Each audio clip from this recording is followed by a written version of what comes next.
All right, guys, sorry about that. Some technical difficulties, but it would not be me if that was not happening.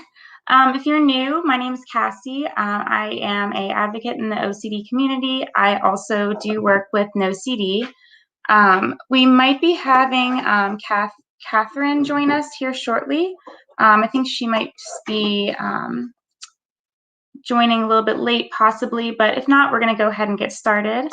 I am going to be answering some questions. I am, of course, not a clinician. I'm just somebody like you that also has OCD and just living the dream. So I might turn on some more light here. Give me one moment.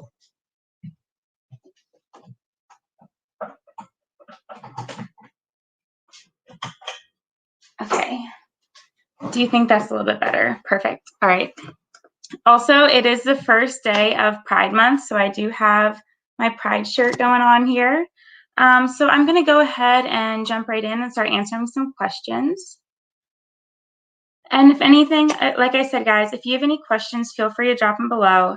This is just going to be a Q&A for living with OCD. So like I said, not a clinician, but I'm going to be somebody like you that I can attest on the other side after going through treatment. Okay, I'm going to start with Brandon here. I've been able to improve with ERP and able to calm my fears, but I'm struggling and ruminating about the idea of willingly wanting to act on my harm OCD. This wasn't a problem before. Any tips? Okay. I do think this is hard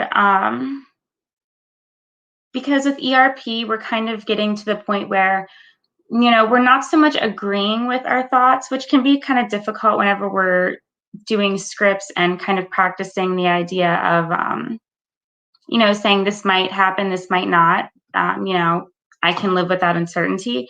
It's almost like we're practicing this idea of it might happen. And this is something that we get into with like harm OCD and POCD. Again, we're not so much agreeing with the thoughts. We're kind of trying to get to a point where we get bored of it. I kind of like to compare it to if you are someone that struggles with POCD. I know that was something that I didn't really struggle with for the longest time, and then more recently it started to happen. And this was something I had to learn too. And a good way that I kind of understood it is, sometimes whenever people with POCD, even hearing the word pedophile can trigger them and kind of give you that nauseous, upset stomach feeling. And people that don't struggle with POCD, it would kind of just be like, okay, like that's what that word is. It's not really something we enjoy thinking about, but it's not something that's going to make us like super, super upset. So it's kind of getting to that point and not so much that you agree with it per se. So just a little bit of a difference there. Again, I know it's super hard to make that in between where you don't want to agree with the thought, but you also want to desensitize yourself to it. It's all about removing that emotional attachment because we get so afraid of our thoughts. It's like we start to believe them. We think that that's who we are, and it's not. They're just thoughts, and it's so hard to get to that point of understanding it, but they truly, truly are just thoughts. So that really is the goal with all of that, what we're doing. So, let's try to answer some more questions. Okay. Okay. I'm decent at doing ERP when I'm purposely doing it, but I'm having difficulty when I'm in a situation that I'm not ready for. Makes it feel more real or like I'm acting on it / enjoying it. Tips. Okay, Wes. So I think if what I'm understanding is when you're good at doing ERP, but when it's like an unplanned exposure, these ones are always going to be super tricky, but it's also like that's your telltale of, am I going to be able to do this? And I have those a lot too. I've actually noticed that I have a lot more unplanned exposures since getting out of treatment and not doing exposures as often. So you kind of get to a point where you're in that moment and you're like, shoot, am I going to do a compulsion or am I going to do all those things that I practiced in therapy to, resist doing this thing. And it's tricky. And I think something that is really important to remember is you're not going to get it perfect every time. This is such a growing experience. So it's going to, sometimes you're going to be able to resist that compulsion. Other times it's still going to happen. So don't get too hard on yourself if you still give into compulsions. I still do all the time. But I've gotten a lot better at resisting them. I think that's kind of why we talk about being in recovery for OCD, because it's something that we have to still work on every day. Right. So, it's definitely something that's going to be hard, but, continue to remind yourself that this is your OCD, that, you want to, it's hard to say. And again, I'm not an expert. These are things that I've noticed as I've been going through recovery. And I think the biggest thing that's helped me is knowing that this is my OCD and educating myself, because I think part of the reason it's so scary in the beginning is that we don't know how to separate ourselves from these thoughts. So we think they directly reflect us, which they don't. Okay. Are there other mental illnesses that tend to be comorbid with OCD?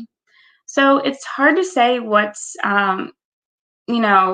more common, uncommon, but things that I've noticed that happen a lot just from talking to other people with OCD, is oftentimes people that have OCD also struggle with things like depression or anxiety. I'm sure a lot of you out there that are watching can also agree with that sentiment. I know I certainly can. It's something that I noticed as I was going through treatment for my OCD. My anxiety lessened so much. My depression was super high whenever I had started treatment, and I noticed that going down drastically.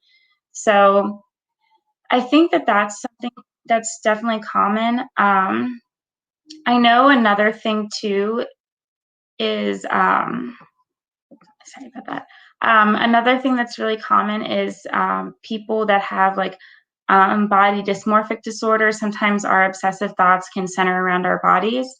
And also things like trichotillomania and hoarding are commonly seen also with OCD. So it's different for everybody, but those are some things that a lot of people, at least I've noticed with my work, people that are coming in, that's something that a lot of them sometimes notice. Okay. My harm/suicide intrusive thoughts make me feel like I want to act on them sometimes, and I can't stand it. It's like my mind is trying to convince me that this isn't OCD, it's something worse. That is super, super common, Monica, especially with things that, our OCD is trying to tell us that we want to act on things, or we want to be doing certain things. I know specifically for myself, I think I shared recently, I was having some POCD dreams, which was very not like my normal themes that I struggle with. So it was really hard for me to kind of grasp that, because as you pointed out, it's like, oh, do I want to do that? I don't think I want to do that.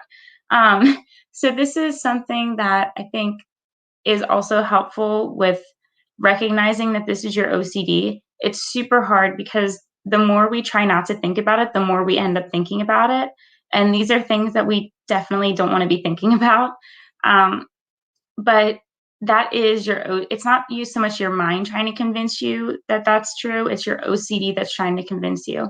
So it's important to just, remind yourself, like I said, but also the whole idea of trying not to associate emotion with our thoughts is kind of like, almost picturing it like letting it pass like a wave. So we get a thought, we're like, that's really weird, gonna let it pass.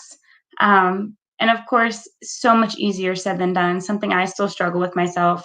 We kind of have to get to this point where, we stop grasping on it and trying to analyze it, because when we try to figure out a thought and try to overanalyze and think, why are we having this thought? What does this mean about us? Do we really want to do this? It's not going to make any sense because we don't feel that way. So the best thing we can do is try so hard not to fixate on it. It's so much easier said than done. I have started doing ERP exercises because my dreams have just been so hard to let go of. So I completely understand that. But I think the best thing that's been helping me, especially when I first wake up in the morning, is telling myself, this was just my OCD. I know I don't feel this way, but I'm going to take the steps I can to make sure that um, these aren't really going to be reoccurring things. Okay. While doing ERP, sometimes I feel like I might do something I don't want to do. Maybe if I'm so careless, maybe I could actually do something wrong. So I would say, especially if you're doing ERP under the guidance of a clinician, this, I don't want to say this shouldn't be something that you should worry about, but it's also getting to that point that, none of us like to do ERP. It is definitely not fun, but it's super, super important. Exposure and response prevention, as I'm sure a lot of you have heard, is the number one form of treatment for OCD. So it's, it gets tricky though, still doing it, because we start to feel like, what if I actually act on this? What if I like doing this exposure? It's really hard. But again, like I said earlier, it's not so much getting to a point where we want to do it, it's getting to a point where we can almost desensitize ourselves to that, so that we feel like we can get through that moment without a compulsion. We can let that thought go without searching on Google for hours. We can walk away from that, whatever it is, without checking it 2 or 3 more times, right? So it's not so much saying that this will happen or I want this to happen. It's kind of getting to that point where you recognize that it's okay if you don't do that compulsion.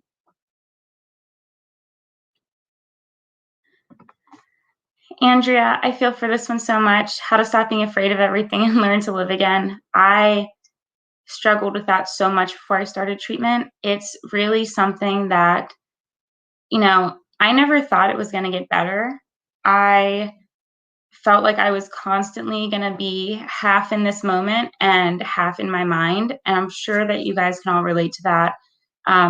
It's kind of like where our attention's torn between two things. And I thought, this is it. I was like, I thought I'm going to be going on vacations, doing all these fun things in my life.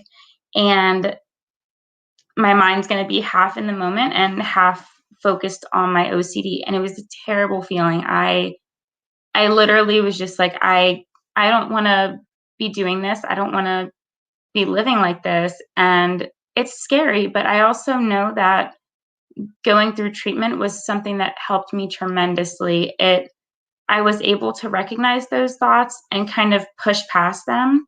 Again, I think the biggest thing that helped me was being able to differentiate my thoughts versus my OCD, because they just really, really break you down. They make you question who you are as a person. They make you frustrated with yourself all the time.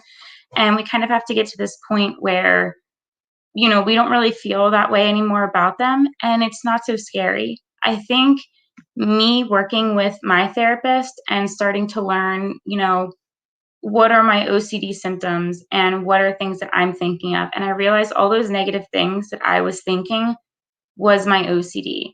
And the parts of me that were strong, that I was willing to stand up to this, was me. And I just had to let that part of me get louder and louder. And until I got to a point where I was like, I can control this. I don't need to let this other voice in my head keep telling me how to live my life, how to do little things. And it really started to show whenever I would be places and my OCD voice was just not taking over. I was able to kind of like put it in a box and walk away. All right.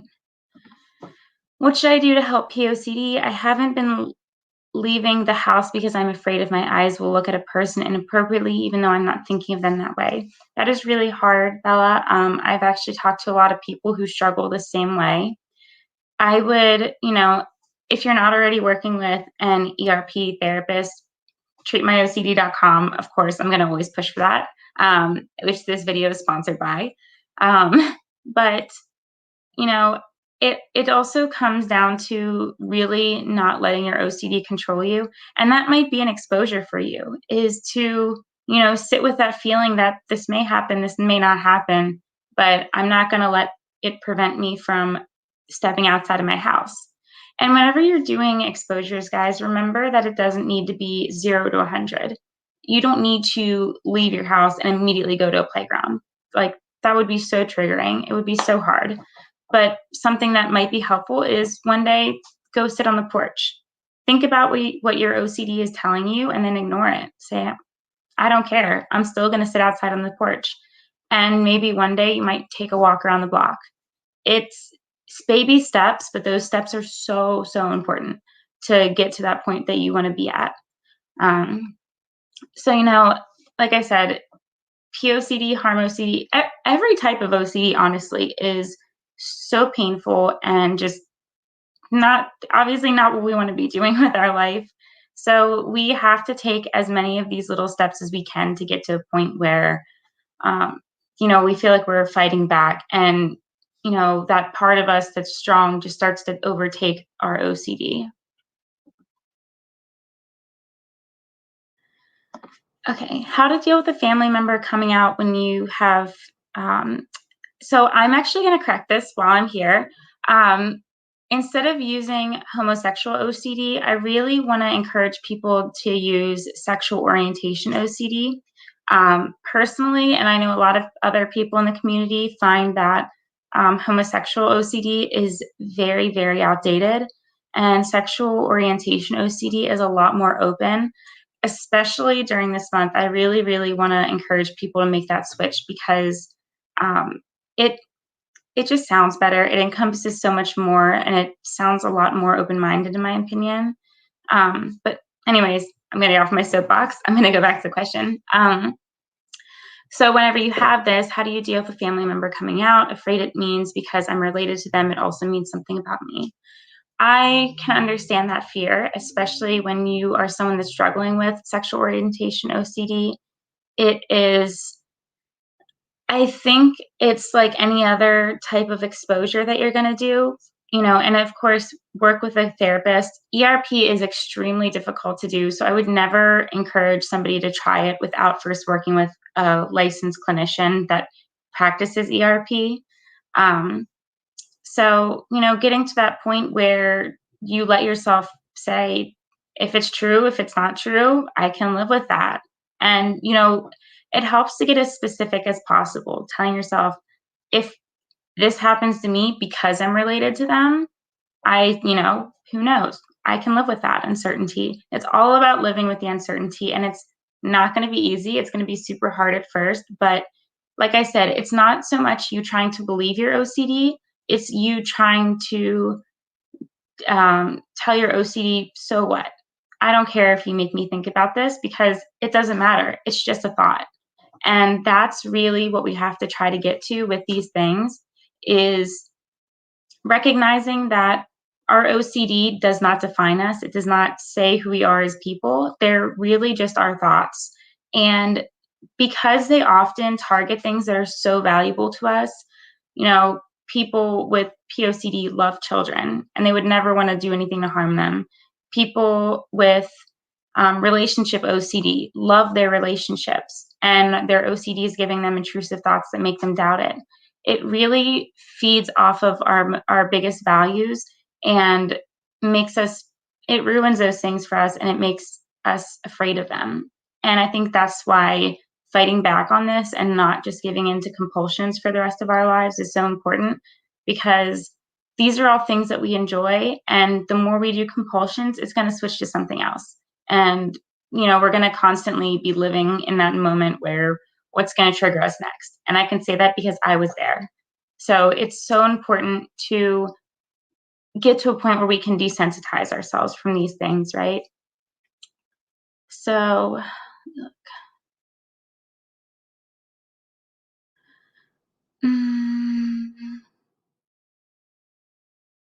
okay. Andrew said she struggles with contamination OCD and she's afraid to do ERP. Contamination OCD, everyone that has it has been so rocked with everything with COVID. It has been like just terrible. And I have people that I know that are struggling with this. And it's really hard because everything that we thought that everyone's like, no, that's overkill. We can taper back on this. We don't need to be doing all these things to feel safe. Suddenly the CDC was like, yes, you need to do all these things. And it's like, what? What are we doing? So, I, of course, like I said, work with a therapist. All of our clinicians at NoCD are trained in all the different subtypes, including contamination OCD. And of course, all of them are very much aware of what we've all been going through for the last year and a half with this. Um, so, ERP, I can't say what you're going to do and what you're not going to do because I don't know your history and I don't know what ERP is going to look like for you. But I can say that therapy is a two-way street. And you guys have to remember this. Your therapist is not going to force you to do anything you're uncomfortable with. They're going to push you a little bit outside of your comfort zone, but they're not going to force you. And I think that's what's so important here is that we need to remember that what they're doing is getting us safely to a place where we can stop listening to our OCD. So, and like I said, it's baby steps. It's, you're never going to not wash your hands ever again. Instead of doing it 5 times, you might bump down to 3 times. It's really doing those little steps to get better, and you have to celebrate all your little wins because it's not going to happen overnight. I know I used to get so frustrated whenever I would be doing so well for like 5 days, and then I would have one slip up, and I was like, I'm never going to get better. This is it. I'm sure you guys have all had situations like that, and you cannot think that way because all of those days leading up to that one time were all successes, and that's happened so much more. So it's really important to remember that. Okay, let's find another question.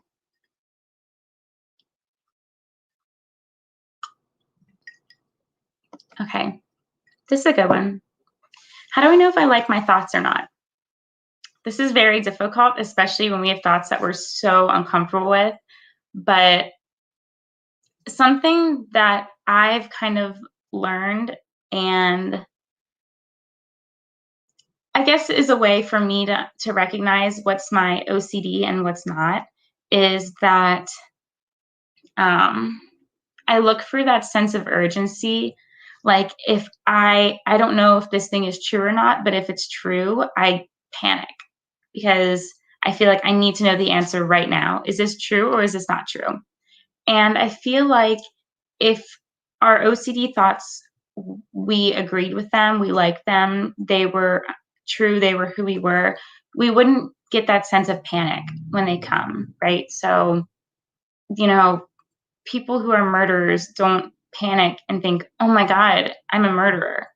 They, as far as I've seen Friday the 13th, all those movies, they don't they don't think, oh my God, what if this is me? They're just doing it.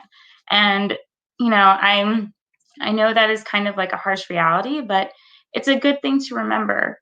You know, thinking, what if I like my thoughts, does not mean you like your thoughts. And it's so hard to think that because I still struggle with that myself so much, but it's very true. And that's kind of a good way sometimes whenever you're in a pinch and you're like, I don't know if this is who I am or not, try to think about that. You wouldn't have this sense of panic trying to figure out if this is you or not if it was. Because those people that are don't think that much into it. Don't try to understand or evaluate what it is that we're thinking. Mm. Okay, sometimes accepting my thought causes me to be really sad and feel like things I'm worried about are going to happen. Is that normal? I would say sometimes. Um, I think it's hard. And like I said, ERP is very hard for a reason. We're basically putting all this stuff out. And sometimes people do say that whenever you first start ERP, it gets a little bit worse before it gets better. I think the reason that people think that is because for so long we've kept all this stuff bottled up, and now we're kind of taking it all out on the table and being like, here you go, I'm going to talk about this for the first time ever in vast detail, and it sucks. It is not fun. but it's so important. And coming from somebody who has worked with talk therapists who didn't understand, has tried to open up to people that didn't understand, it feels so good to have somebody that listens to you and understands as an OCD therapist. So, if that makes you feel better, it's you should not feel scared to open up to them because they understand and they will never judge you. They know that our thoughts don't reflect who you are as a person. But that being said, yeah, in the beginning it's really hard because we're diving into all this stuff that we've been bottling up for so long. So it might, for at first, especially when you're first starting out doing ERP, um, it might feel like you're worried it's going to happen, or um, you're agreeing with these thoughts. And sometimes, as an ERP, you may even verbally agree with the thoughts. But the important thing to remember, like I said, you're not actually agreeing with the thoughts. You're trying to get yourself to a point where they don't bother you anymore, where you're almost desensitized to them, and they don't have any emotional value to you. It would be the same as you saying any other sentence. It might sound weird, it might not really make sense, but it doesn't have any attachment to you as a person. And that's kind of what we're trying to get at. And sometimes it takes saying these outlandish things. I know people that sometimes talk about their intrusive thoughts and then elaborate even more, add on to it to a point where it just sounds ridiculous. And the more and more you do that, eventually you'll get to a point where it doesn't make you anxious. You're more like, oh my God, I got to do this again. I'm so tired of listening to this loop tape I made. I'm so tired of looking at this picture that my therapist asked me to, or whatever it may be. And that's a great sign. That means you're getting bored of it. The thought doesn't really trigger you, it doesn't have a lot of emotional attachment anymore. It's like you're just kind of done with it. And that's what we really want to get you to whenever we're doing ERP. Mm. Okay. Oh, this is a good question. When people say to accept the thoughts, do you mean to accept that you are the thought, or accept that the thoughts are there? Very good question. Very big difference. Um, Whenever we say accept the thoughts, we mean accepting that the thoughts are present, not that we are the thoughts. And I think that's a very, very important differentiation to make. Um, because we might verbally be saying, yes, this is true, I'm going to do this, blah blah blah. We're not trying to get to a point where we're forcing ourselves to believe it. We're acknowledging what our OCD is saying. So getting to a point where you know, it's almost like, if you guys have heard of the pink elephant phenomenon, where you go to someone and you're like, don't think about a pink elephant. Whatever you do, don't think about a pink elephant. I'm sure everyone on here now is now thinking about a pink elephant. And it's the same thing. We try so hard to um, push and suppress our thoughts so that they're not there. And the more and more we try not to think about something, anything can trigger it. We don't know. It's so hard to suppress something like that, especially if it's something that we're afraid of. So accepting that the thoughts are there kind of puts it out in the open and says, yeah, I'm thinking about this. So what? It's a thought. I'm going to let it pass. Doesn't mean anything about me as a person. Doesn't mean I agree with it. I don't accept that this is me. I am accepting that this is a thought I'm having. And, there's such a huge difference between somebody who has a thought about something and somebody who acts on it, or somebody who has a thought that, what if I feel that way, and somebody who really does feel that way. It's so important to remember that these are thoughts and these aren't us. So whenever we say that we're accepting that the thoughts are there, it means that they're there, and we are not accepting that these thoughts are true. So very good question, Leo. That is so important. And it's so important to remind yourself. I still have to remind myself that all the time. Okay. I'm going to try to say his name right. Lilia, I think. I have been doing ERP for 4 months. I'm in the stay well portion with no CD therapy. I'm making progress. Do you find that the longer you do ERP, the easier it gets? Yes, very much. And I think that's because, we talk about in the program trying to get you to a point where you can, quote unquote, be your own therapist. And it's very true. That's kind of what we want to get you to whenever you're doing ERP, that, you know, I'll use myself as an example now. Well, when I first started treatment, I had no idea what ERP was. I literally only knew that it was a type of treatment that you can do for OCD. I don't even think I really knew what it stood for or what the process of it looked like. So I was very new, very much beginner. Um, and my therapist helped me learn it so well, but it took me a while to grasp. I was very stubborn. I didn't want to do it. I didn't want to understand it. I was like, no, I'm not going to get better. But she helped me learn it. She helped me understand how to apply it. And it used to take me a long time to work through something. Now it's like I can very quickly think about something and kind of formulate in my head, what's the fear behind this? What is my OCD telling me? What is my mind thinking? And then I can kind of come up with a script or a verbiage that I can use whenever I'm doing exposures. And that is the most helpful thing. I am also in the stay better phase, which for other people that don't know what this is, whenever you do treatment with no CD, you have that active part where you're doing therapy twice a week, once a week, hours at a time, half hour at a time, really, really targeting your OCD and working really hard. After you go through the 9-ish weeks of treatment, you do get the option to go into what's called the stay better phase. And it is some people can go on from there, end therapy, take what they learned and go independently. I personally, and I know a lot of other people do as well, you do get the option that you can continue checking in with your therapist up to 2 times a month, which for anybody that can, I highly, highly encourage it. I think it's great to keep in touch with your therapist, even once a month check-ins.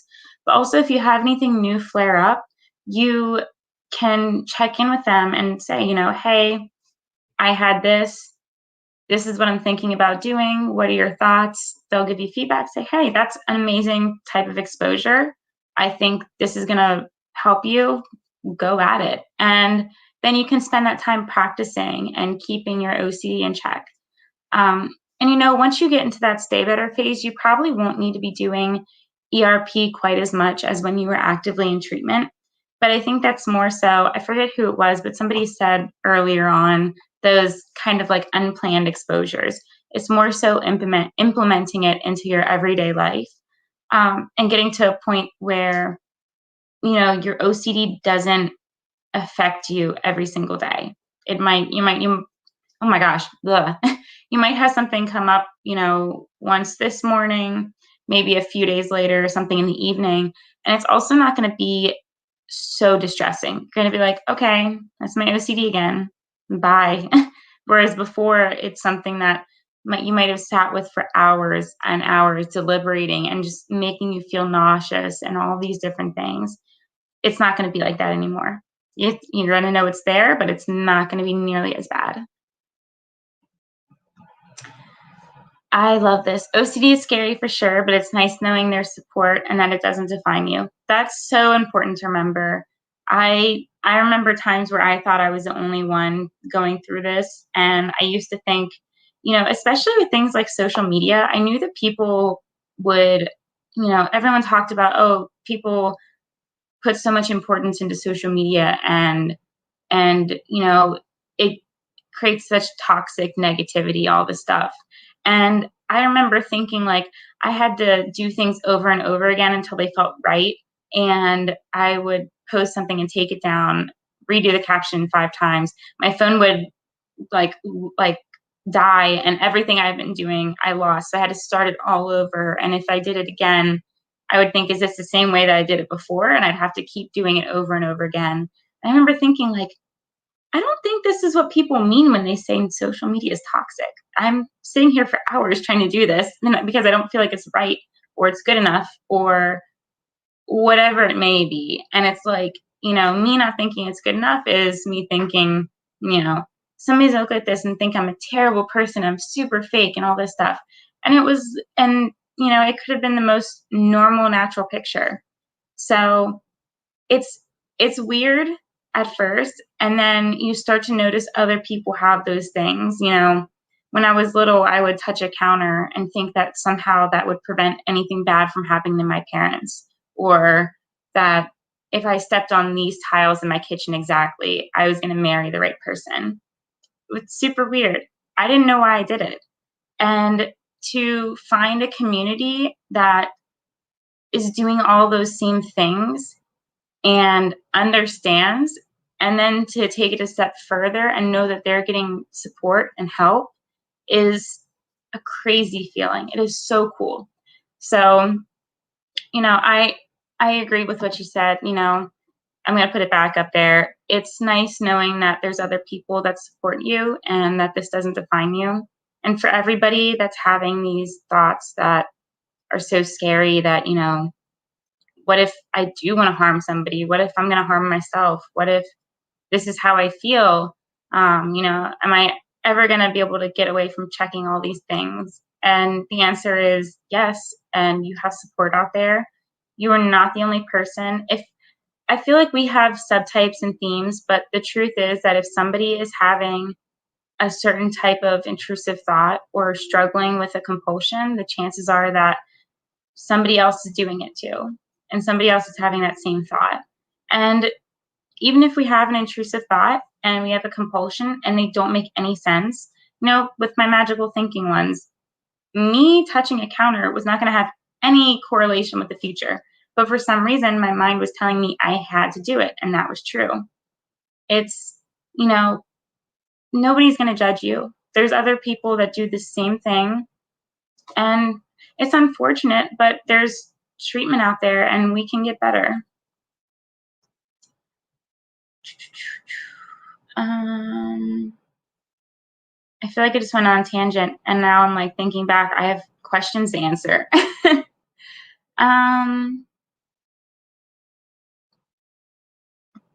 Leo, this one's hard. How do I stop thinking about my past thoughts or mistakes? I think that just takes time. And again, accepting them. It's like the more we try not to think about something, the worse it's going to get. So we have to get to this point where, it comes with time. And that's going to sound so cliche because everybody says that. It comes with time. But, it really does. And I think something that correlates with it is that over time we accept it.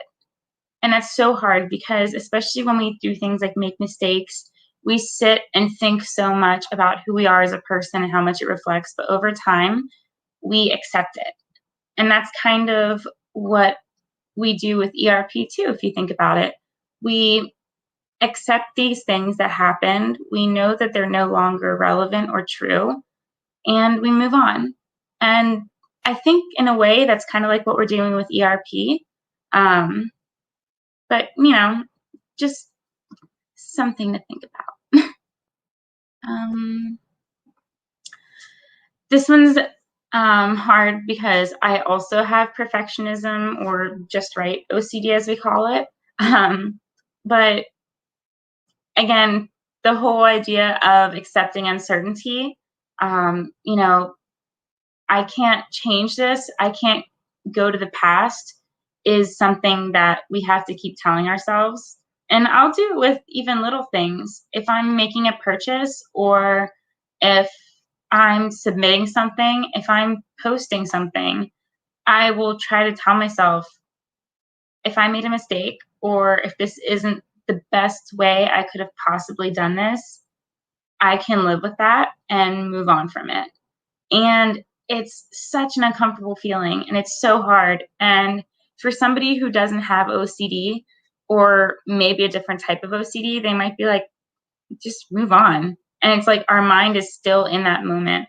So it really just takes practice getting to a point. Oh my God, my cat just walked out. I promise that wasn't a ghost. um, it's it's really practice. That's all I can say. Any way that you can make a decision or choice and tell yourself that you need to stick with it.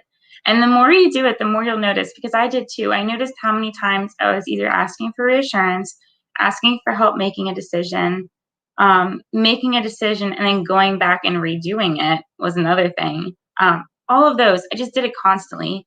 And the more you implement it into your everyday life, you're gonna notice it a lot more, but you're gonna be able to fix it and, fight back at your OCD.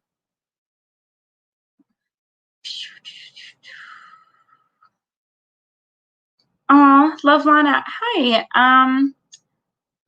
I actually missed that too, so I'm gonna have to check. The IOCDF Foundation might have it on their channel saved. I'm not sure, but if so, I'll check it out too. But thanks for coming on ours.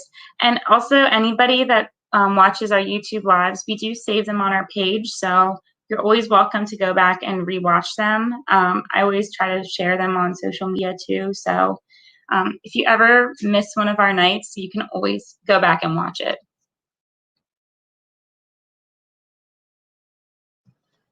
Emmy is, oh my God, I love the little hamburger. Oh, that's so cute. Is it possible to get to a point where OCD is a really small part of your life / your intrusive don't bother you anymore? I think so. As I would say, as an example, my relationship OCD used to really affect my relationships with people. It used to just fuel all these negative voices in my head that were so loud, and I believed all of them. Nobody really loved me. Everyone was fake. I wasn't with the right person, and every day that I was ignoring it, I was making it worse. All these different things, terrible. Now I sometimes do have one of those thoughts come through my head, and I kind of can be like, no, that's my OCD. Stop it. um, and it still sucks. Nobody wants to think about our intrusive thoughts. That's kind of why they're considered intrusive. But it gets to a point where they don't bother you as much. They're not so like, oh my God, this is life and death. I can't let this go.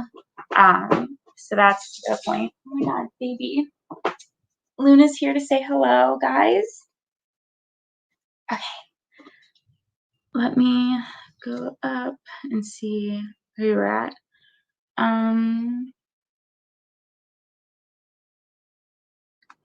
Okay, this is a good one. I'm curious how to balance out prayer if it's part of a compulsion. I don't want to stop praying, but I do pray as a compulsion in response to a lot of my intrusive thoughts.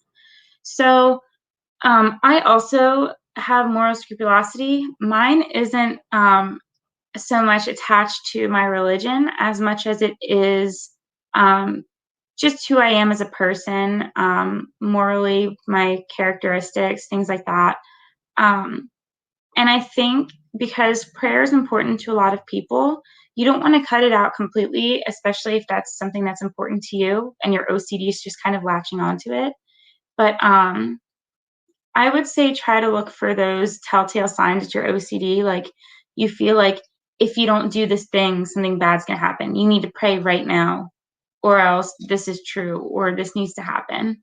And look at the times where you really want to pray and you find it appropriate to pray. And being able to kind of slowly take out those times where it feels super necessary and it feels like your OCD is screaming at you to do this. And kind of finding that balance so that you don't need to take it out completely, but it's still going to be part of your life. Oh my gosh, just look at this baby. Say hi. She's just sitting alongside, tuning into the live. This is a good one. How long is it normal / typical to be anxious after practice ERP?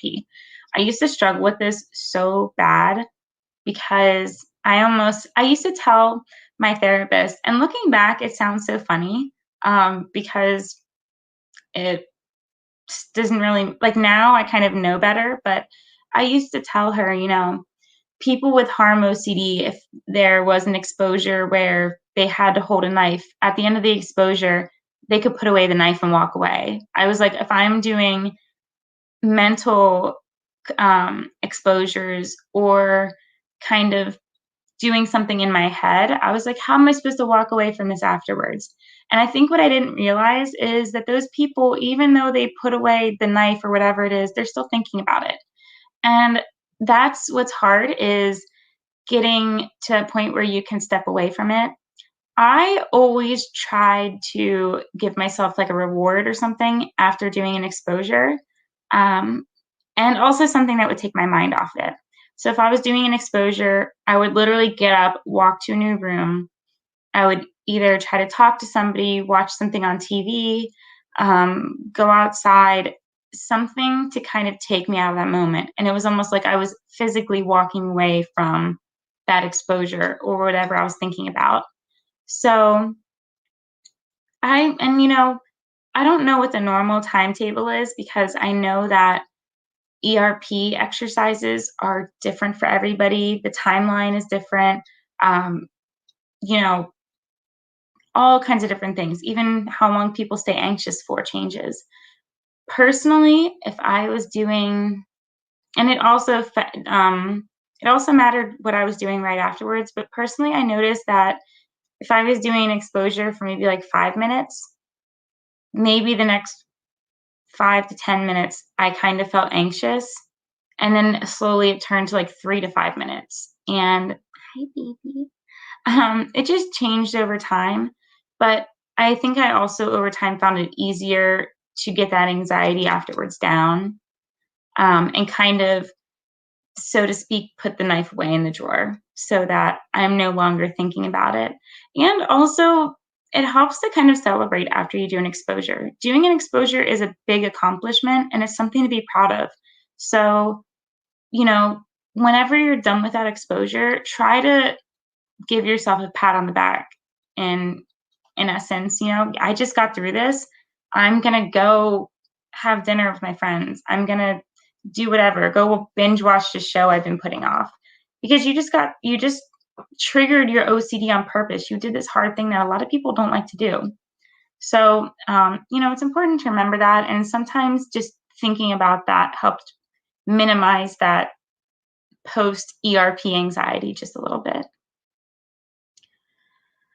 Mm, just try to think. Ooh, this is the first I've heard of ERP. So that's really interesting. ERP is considered exposure and response prevention. It is considered the gold standard of treatment for OCD. And ERP really consists of changing the way you respond to your OCD. So if typically what we think about when we look at OCD is we have an intrusive thought, an obsession, something that makes us feel anxious, and then in response to that anxiety, we do a compulsion, whether it's checking, Googling, asking for reassurance, doing a ritual of some sort, anything like that. And then we feel relief. But the problem is, whenever we get into this cycle, as I'm sure so many of us in here know this, that relief does not stay. Pretty soon we will have another thing trigger us, or another compulsion, and the cycle will keep going and going and going. No matter how many times we get reassurance, no matter how many times we check something, it's going to always happen. So ERP kind of works to break that cycle that we get into, so that whenever we get an obsessive thought, an intrusive thought, whatever it may be, instead of we feel anxious and then we don't do the compulsion, we take out that step, and instead we kind of sit with that anxiety and let it happen. And we practice that over and over again until it gets to a point that it doesn't really bother us. My therapist explained this so well at one point. She kind of compared it to an itch, that the more you scratch it and give into that feeling, it gets worse and it spreads. But if you have an itch or a bug bite or whatever it may be, and you don't scratch it, you just let it heal, and it's super uncomfortable and you really just want to scratch it, but you don't, that's when it heals and gets better. And that's kind of where our OCD breaks that cycle. So that's what we try to do whenever we're doing ERP. Um, and like I said, it is the best form of treatment. It also works with any form of OCD. And it's because if you notice all of your obsessive thoughts, all your triggers, they all kind of follow that same loop. So learning ERP can be applied to any of those things. And it's such an important skill to have, especially if you're living with OCD. I know um, a lot of other mental health disorders sometimes use ERP as well. So it's a really great skill to have, and it's a really great skill to learn. Um, and I think that's why the program at NoCD is so important, because they teach it to you so fast. You are go in and they not only help you with what you're currently struggling with, but then you also learn this great skill that you can kind of throw in your mental toolbox and take it out anytime that you have something flare up. So it's helped me tremendously. And I think a lot of other people that have gone through this, it's helped too. Um, okay. Let me look. Okay, Mustafa, hi. How do I post a question to the Living with OCD session as in here on YouTube? You just did. You are now on the video. So anyone that wants to submit a question, you just post a comment on the live feed and I will be able to click on it and answer it. So yeah, simple as that.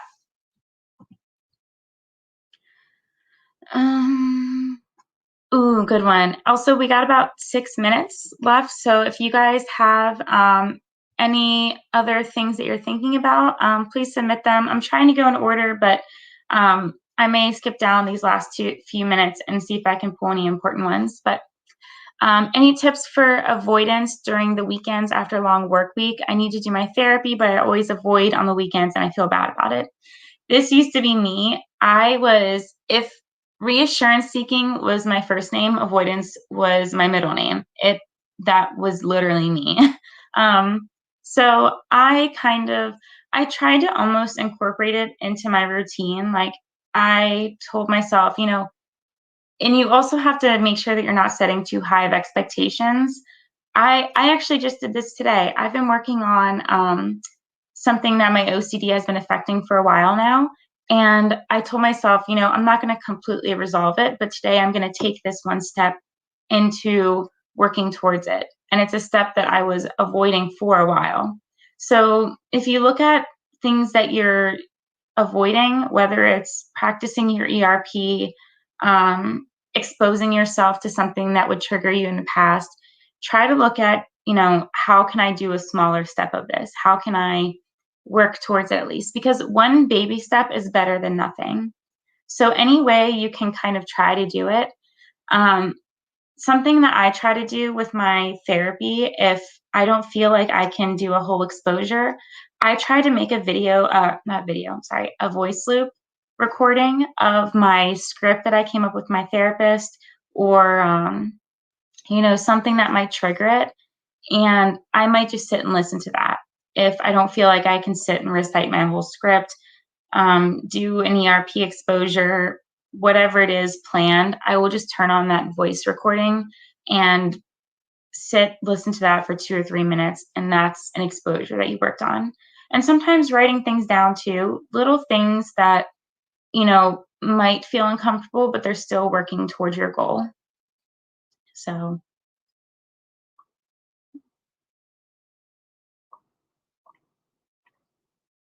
okay.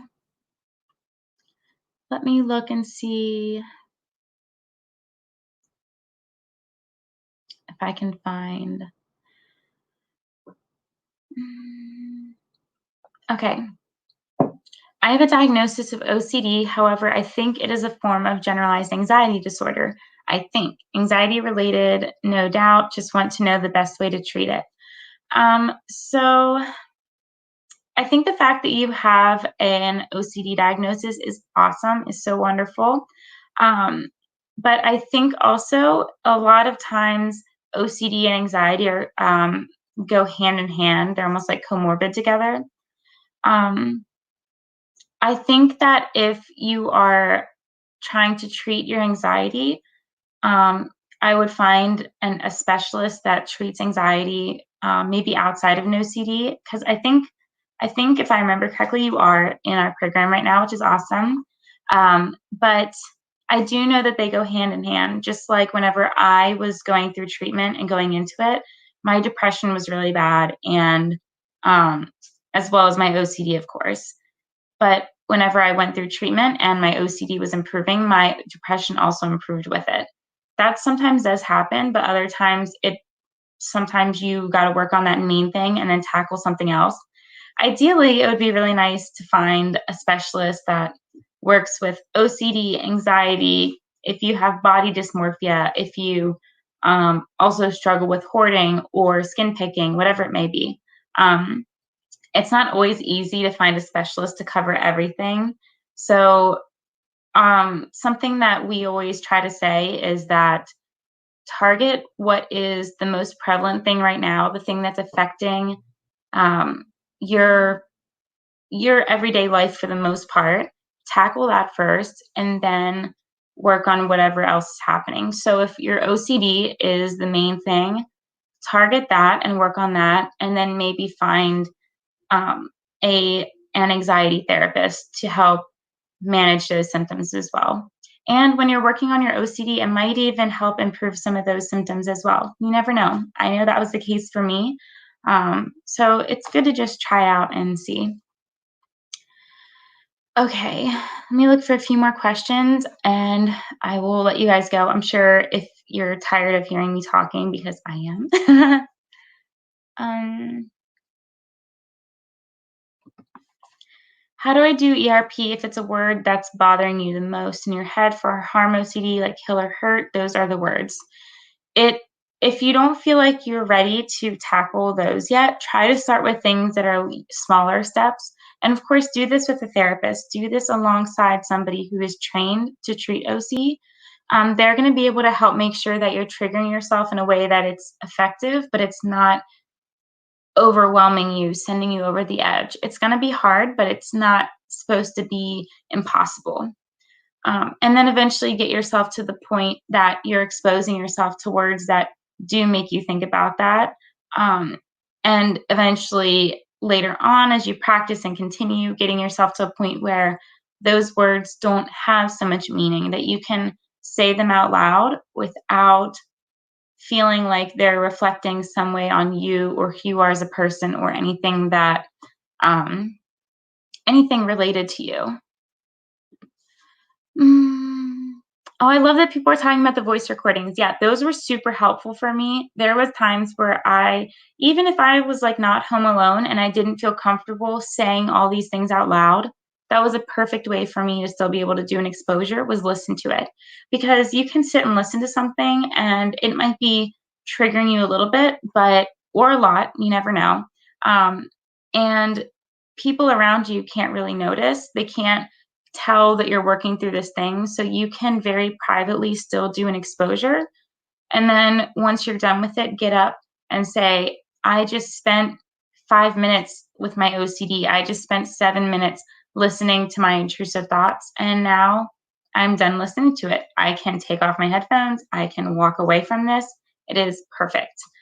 So I always like to implement the voice recordings. I think that they're super awesome. Um, so let me look through and see.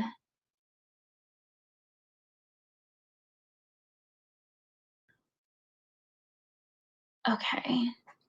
So yeah, I do see a lot of questions that unfortunately I wasn't able to get to tonight. But we do have so many lives that we do. I think tomorrow night, Dr. McGrath is going to be on here, and he actually is a licensed psychologist. So any questions that you want to ask that are more so geared for a therapist, come on tomorrow night and ask him. He's great at answering questions, and he's very matter of fact. So I love asking him questions. So tune in for that. I'm going to be doing these now Tuesday nights. So if you like enjoying coming seeing me and Luna and whoever else I come online with, then come next Tuesday. So thank you guys so much for coming on. Remember, celebrate the small wins whenever you're doing therapy. It's not going to happen overnight, but every step you take is in the right direction. Don't let bad days make you think like you're not having progress, because you are. Even being on here tonight, listening to me talk about OCD is great progress, because a lot of us, I'm sure you can think that we might not have done that in the past. Keep your head up. You are doing awesome. We are all in this together, and you are not the only one that's going through what you think you're going through. Everybody is having their own secret demons. This is ours, and we are going to get through it. So I will talk to you guys next time. Have a good night.